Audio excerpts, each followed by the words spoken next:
Pemirsa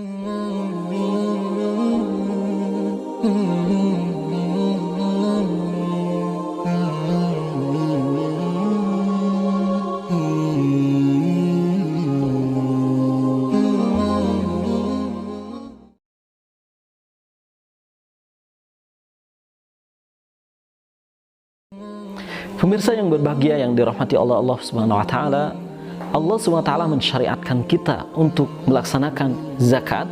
Di sini ada beberapa zakat atau jenis zakat yang harus kita keluarkan. Yang pertama ada yang disebut dengan zakat fitrah atau juga disebut dengan zakat abdan, ya, yaitu suatu zakat yang dikeluarkan ketika bulan Ramadan, ya, maka dia terikat dengan waktu sebagaimana dia terikat dengan nafs, diri, jiwa. Dia kembalinya kepada manusianya, ya.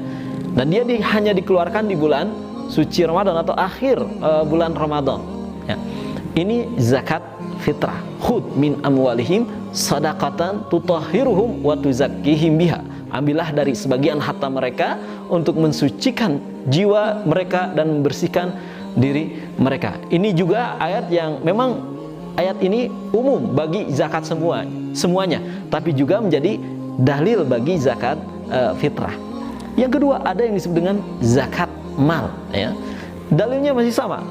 Tapi apa bedanya dengan yang pertama? Kalau yang pertama dia terikat dengan manusianya, kalau yang kedua ini dia terikat dengan harta, dengan bendanya, ya. Maka disebut dengan zakat mal. Zakat mal, ya, ada berapa macam, ya. Yang pertama ada zakat zahab wal fiddah, ya, zakat emas dan perak, ya. Kemudian yang kedua ada yang disebut dengan zakat urud tijarah, zakat perniagaan. Yang ketiganya ada yang disebut dengan zakat athimar, ya, asmar wal hubub, ya, atau zakat pertanian lah kalau bahasa kitanya, zakat buah-buahan dan juga biji-bijian. Yang keempat ada yang disebut dengan zakat rikaz. Rikaz itu barang temuan atau bisa jadi barang tambang, itu juga harus dikeluarkan zakatnya. Yang terakhir, ya, yang kelima ada yang disebut dengan zakat al-bahaim atau al-an'am, ya, binatang-binatang ternak, ya, berupa sapi atau onta dan juga kambing. Nah, tiga jenis binatang ini harus dikeluarkan zakatnya.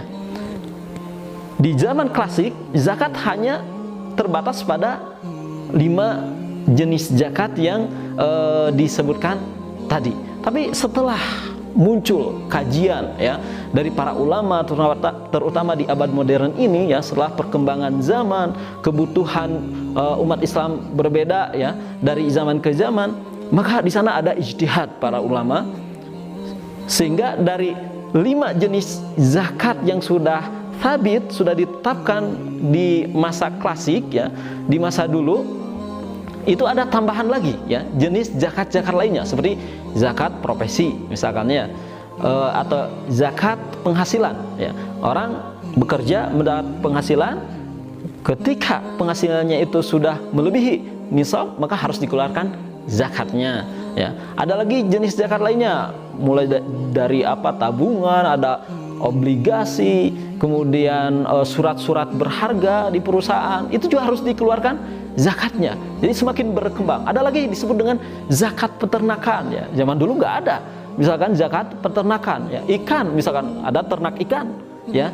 Zaman dulu tidak ada, ya, ikan harus dizakati, ataupun ayam, ternak ayam harus dikeluarkan zakatnya, enggak, ya. Tapi sekarang, ya, misalkan perikanan, ya, sudah berkembang bisnisnya, maka kalau sudah sampai pada nisabnya dia harus dikeluarkan daripada zakatnya, ya. Ada yang memasukkannya kepada perdagangan, ya, karena misalkan dia membuat peternakan ikan itu untuk dibisniskan, ya, nanti masuknya kepada perdagangan, gitu.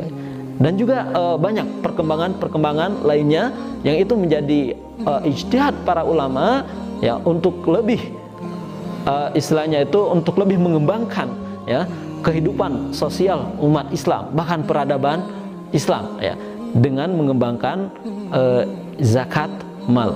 Wallahu a'lam bishawab.